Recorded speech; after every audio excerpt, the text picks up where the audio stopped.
Magandang araw po sa inyong lahat.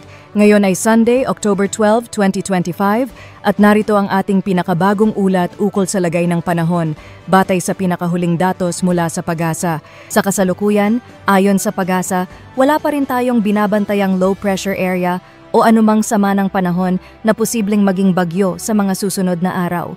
Humina na rin ang epekto ng southwesterly wind flow dito sa may Palawan, kaya't hindi na ito umiiral sa alinmang bahagi ng ating bansa.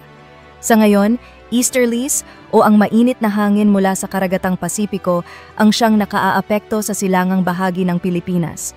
Dahil dito, asahan ang mga maulap na kalangitan at mga scattered rains and thunderstorms sa silangang bahagi ng Luzon.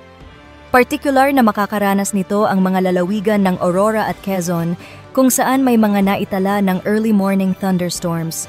Habang lumilipas ang araw, mas marami pang lugar sa silangang bahagi ng Luzon ang inaasahang makakaranas ng pag-ulan dahil sa epekto ng easterlies. Samantala, para naman sa Metro Manila at sa nalalabing bahagi ng Luzon, generally fair weather ang mararanasan ngayong araw. Bahagyang maulap hanggang maulap ang kalangitan na may posibilidad ng mga panandaliang pag-ulan o localized thunderstorms sa hapon o gabi.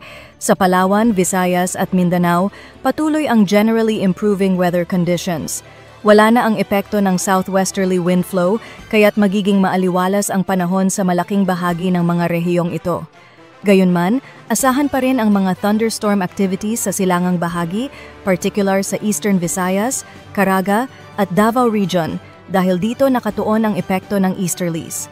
Para naman sa lagay ng ating karagatan, ayon sa PAGASA, walang nakataas na gale warning sa alinmang bahagi ng bansa. Banayad hanggang katamtaman ang inaasahang pag-alon sa ating mga baybayin.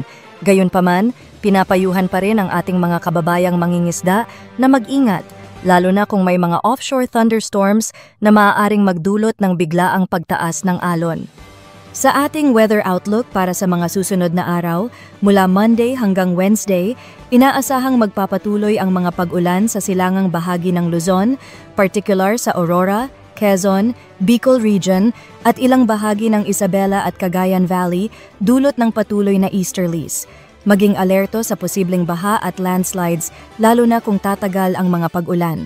Pagsapit ng Thursday, mababawasan ang mga pag-ulan sa Bicol Region, ngunit magpapatuloy pa rin ang mga thunderstorms sa Quezon, Aurora at Isabela. Samantala, sa Metro Manila at sa nalalabing bahagi ng bansa, mananatiling generally fair weather sa buong forecast period. Bahagyang maulap hanggang maaliwalas ang kalangitan, subalit huwag kalimutang magdala ng payong dahil posible pa rin ang mga karaniwang afternoon to evening rain showers or thunderstorms.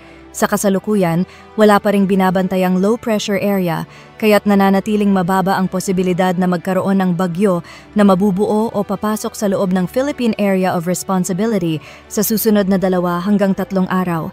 At yan po ang ating weather update. Ako po ay isang independent weather forecaster, patuloy na nagdadala ng malinaw at napapanahong impormasyon batay sa opisyal na datos ng PAGASA. Maging handa, maging ligtas at alamin ang lagay ng panahon.